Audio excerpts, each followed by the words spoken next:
Coba deh lo bayangin ketika lo berada di sebuah kerumunan yang rame nih, dan lo tuh menyaksikan ada 30 orang yang dipenggal kepalanya bareng-bareng. Dan si kepalanya itu dijejerin, dipamerin di depan semua orang. Reaksi lo bakal gimana? Ini bukan cerita horor bro, ini bener-bener pernah terjadi di Jepang, tepatnya di Nagasaki pada tahun 1622. Nah, yang jadi pertanyaan, apa yang terjadi bro? Tonton terus sampai akhir, oke? Jadi mereka yang dipenggal atau dieksekusi itu adalah para penduduk Nagasaki, cuy. Mereka itu adalah penduduk Nagasaki yang memeluk agama Kristen. Oke, sebelum pikiran kalian kemana-mana nih, gua jelasin dulu dari awal ya, bagaimana agama Kristen itu masuk ke Jepang. Oke. Jadi agama Kristen itu masuk ke Jepang pada tahun 1549. Agama ini dibawa oleh seorang misionaris yang bernama Francisco Xavier. Dia itu adalah anggota dari Ordo Yesuit. Yesuit apa Jesuit nih? Oke, yang tahu komen di bawah, oke? Nah, misi penyebaran agama Kristen ini diterima dengan baik oleh para penguasa lokal, terutama di wilayah Kyushu. Para daimyo ini seperti Omura Sumitada, Arima Yoshida, dan juga Otomo Shorin, mereka itu melihat agama Kristen sebagai peluang untuk memperkuat posisi politik mereka, bro nih. Oke, dan selain itu juga mereka punya hubungan dagang dengan para bangsa Portugis. Nah, itu dia. Seiring berjalannya waktu, pada saat misi penyebaran agama Kristen di sana, mulai muncullah konflik budaya dan juga agama pada waktu itu. Jadi para misionaris ini saat pembaptisan mereka memberikan nama-nama Kristen Portugis, dan juga seringkali mereka itu memaksa para rakyat atau penduduk waktu itu untuk mengikuti budaya barat. Saat beberapa daimyo dan juga rakyatnya beralih memeluk agama Kristen, mereka itu seringkali menghancurkan kuil-kuil Shinto dan juga kuil-kuil Buddha saat bersamaan dengan para anggota Jesuit yang ikut berperan dalam menghancurkan kuil-kuil tersebut. Nah, hal inilah yang menjadikan pemerintah Jepang itu merasa curiga kepada para misionaris. Jangan-jangan para misionaris ini adalah agen asing untuk mengganggu tatanan sosial Kekaisaran Jepang. Dan Kekaisaran Jepang pada waktu itu atau pemerintahan Jepang merasa agama Kristen ini adalah suatu ancaman bagi keamanan Kekaisaran Jepang.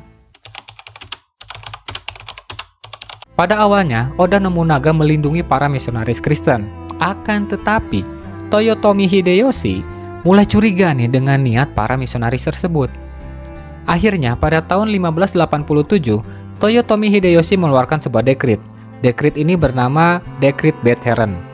Nah, isi dari Dekrit Veteran tersebut adalah melarang segala macam aktivitas para misionaris untuk penyebaran agama Kristen.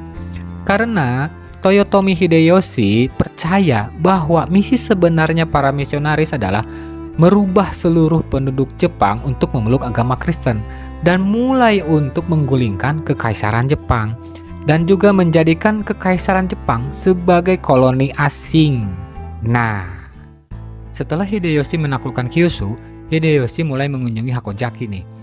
Dan Hideyoshi curiga nih terhadap agama yang memiliki kedekatan dengan kekuatan asing, terutama bangsa Portugis dan juga bangsa Roma yang menjadi pusat sebagai gereja Katolik di sana. Hideyoshi mulai percaya nih terhadap rumor-rumor yang sudah beredar nih ya, bahwa orang-orang Jepang itu mereka dijual sebagai budak ke luar negeri. Mereka sampai menghancurkan kuil-kuil dan tempat ibadah mereka, sampai memaksa orang-orang atau masyarakat di sana untuk berpindah agama. Mereka itu bukan berpindah agama secara sukarela, tapi mereka dipaksa. Jadi karena inilah Toyotomi Hideyoshi sebagai penerus dari Oda Nobunaga mengeluarkan dekrit veteran tersebut. Setelah Toyotomi Hideyoshi turun tahta dari kesogunan, Toyotomi Hideyoshi digantikan oleh Tokugawa Ieyasu nih. Nah, penyiksaan demi penyiksaan itu secara intensif dilakukan oleh Tokugawa Ieyasu. Akan tetapi, puncak penyiksaan itu terjadi pada penerusnya Tokugawa Ieyasu. Dia adalah Tokugawa Hidetada, dan puncak penyiksaan itu berada pada tahun 1622. pembantaian besar-besaran terjadi pada pemerintahan Tokugawa Hidetada. Dan pembantaian ini disebut sebagai pembantaian besar Gena. Pembantaian besar Gena ini semuanya berawal dari satu orang nih. Ya, dia adalah seorang pedagang Jepang yang bernama Hirayama Joshin. Nah, kenapa bisa? Karena si Hirayama Joshin ini mencoba menyelundupkan 2 orang imam Kristen Jesuit nih untuk masuk ke Jepang tentunya. Akan tetapi dalam perjalanan Hirayama Joshin bersama 2 orang imam itu diseranglah oleh pasukan Belanda, dan akhirnya kapal mereka itu hancur.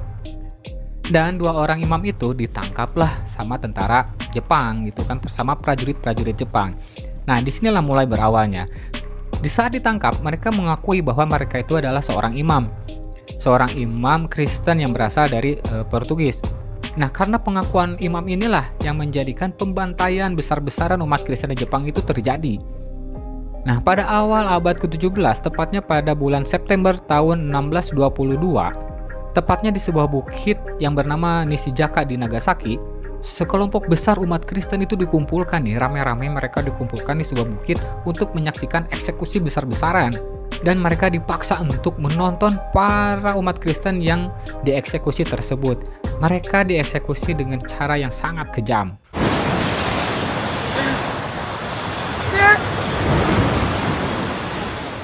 Setelah peristiwa tersebut, penganiayaan terhadap umat Kristen ini tidak berhenti, bro.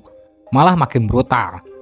Jadi, pemerintah Jepang waktu itu menggunakan berbagai macam metode yang benar-benar brutal nih, selain dibakar dan juga dipenggal.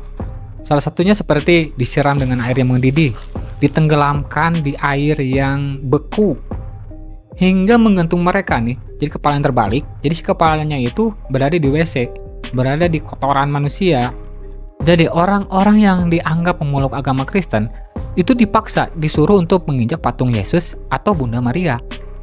Jadi tujuannya untuk membuktikan bahwa mereka itu menyangkal keimanan mereka terhadap Tuhannya gitu kan. Pada tahun 1637, pemberontakan Shimabara mulailah muncul, mulai meletus nih.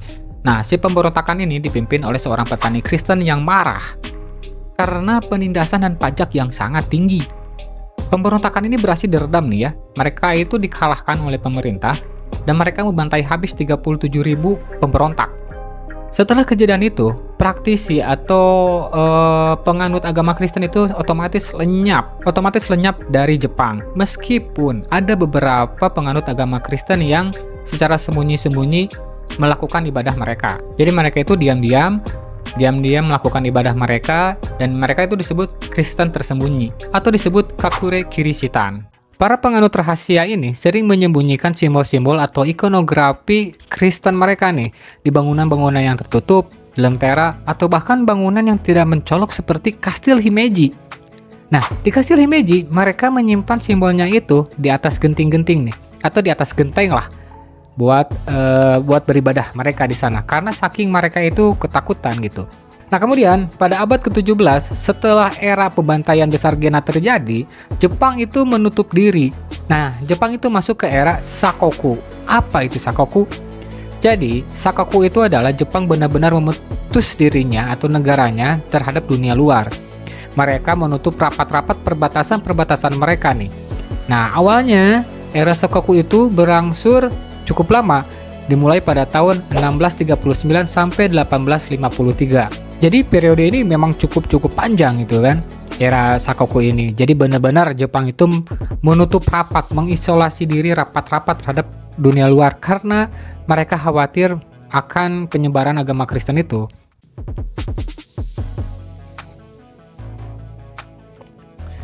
Nah bro, kisah ini menjadi pengingat bagaimana kerasnya ujian seseorang dalam keimanan menyembah Tuhannya di tengah-tengah penindasan.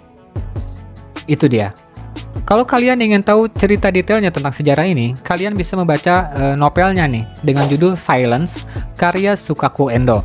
Nah, kemudian dari novel ini diadaptasilah ke dalam film nih pada tahun 2016 dengan judul yang sama yang disutradarai oleh Martin Shores.